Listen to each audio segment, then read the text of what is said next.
When it came to the Whitesnake shows, you would try to remain true to the original song, but you would always change up those parts to add some energy for the live show. I assume you changed things slightly on most of the tunes, or were there any that you just learned what was on the record?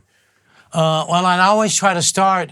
A good way to answer that was David, a couple of albums ago, he wanted to revisit some of his time with Deep Purple. Yeah. You know, not totally revamp all the songs, be faithful to them. And to be honest, I never really listened much to Deep Purple after Ian Gillan left, you know. Yeah. That was the era of Deep Purple that I knew. So I wasn't, apart from Burn, you'd have to be, you know, in your grave not to be familiar with Burn. And that was David's first record with them. And so I wasn't familiar with anything subsequent to that. Yeah.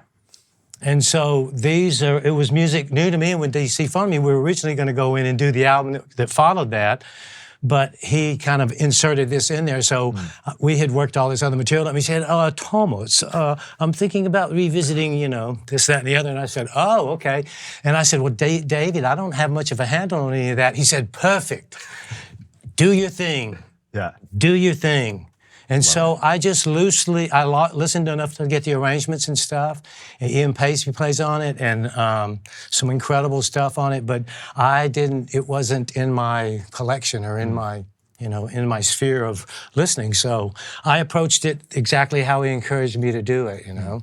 And we tried to, when you hear the music and what attracted to people to whatever tune on the album that were attracted to that particular tune, we would make sure that those elements are in it. Otherwise, if you get a chocolate cake and it's all vanilla, then you say, "Where's my chocolate cake?" Exactly. You can't take too much license. Yeah. And so when the guy that's driving the whole thing encourages you to do whatever it is that you would do if you were in that session. That's precisely what he asked me to do. Yeah.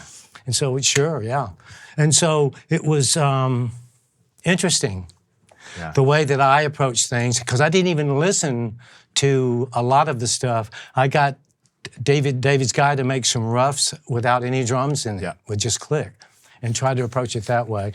And I did listen just to be mindful. Yeah. And Ian Pace plays, you can't copy Ian Pace. Yeah. And I've never been a monkey see, monkey do kind of guy ever, you know, sometimes to my demise, you know.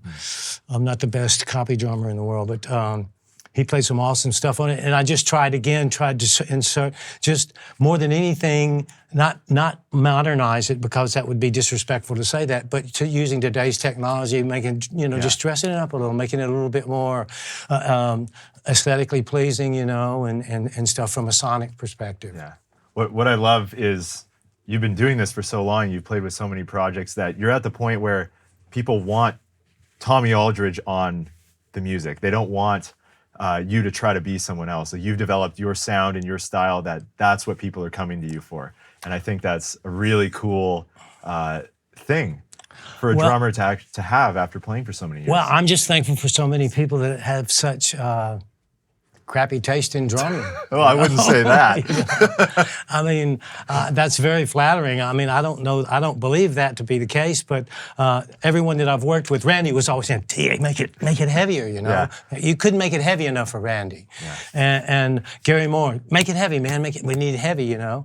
And David Coverdale, say what you will about him, he knows how to bring folks in that he likes what they do and gives you free rein. And when David comes to you with a musical idea, it's usually a pretty solid idea. And so I always encourage him, give me some ideas, and rather than somebody standing over you and kind of browbeating you to play this or play that, because I know some dear friends that have guys involved in the band, the front guys that really impose a lot of different things. When someone comes to you in the tune, they want to have a Charlie Watts kind of vibe, and they give you a pair of Charlie Watts sticks to play to track the song with. What do I do with these? The guy, when someone hears this, he'll thank me for bringing this in. But that's not what you do, if you don't, it's really brings the best out of people. David Coverdale knows how to do that. Yeah, love that.